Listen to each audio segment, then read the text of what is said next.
gözünü, gözüne özüne kurban ben olam. Çeşmişem çeşedem senin adını, adına özüne kurban ben olam.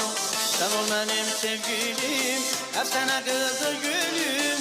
Yolunu ben gözlerim, seni şeyda bülbülüm. Sen ol benim sevgilim, hep sana kızıl gülüm. Yolunu ben gözlerim, seni şeyda bülbülüm. Seni gönlüm çemende, saldın beni kemende. Sensiz ödebilmirem, güzelim efsane.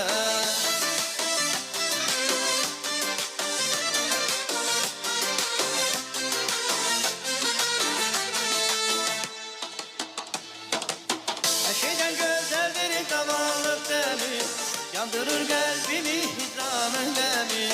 Güneş gözleriyle gülür şebnemi, efsane senin tek güzeli gördüm.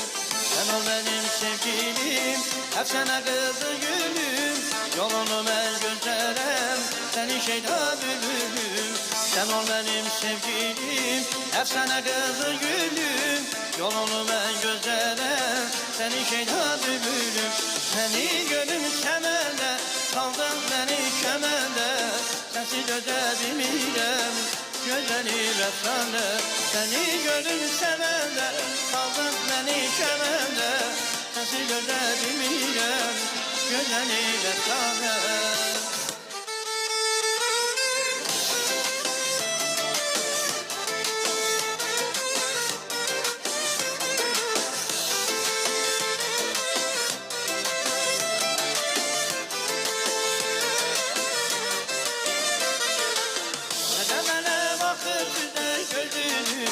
Gözüne özüne kurban ben olam.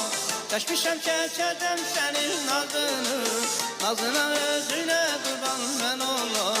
Sen ol benim sevgilim, her sene kızıl gülüm. Yolunu ben gözlerim, seni şeyda bülbülüm. Sen ol benim sevgilim, her sene kızıl gülüm. Yolunu ben gözlerim, seni şeyda bülbülüm. Seni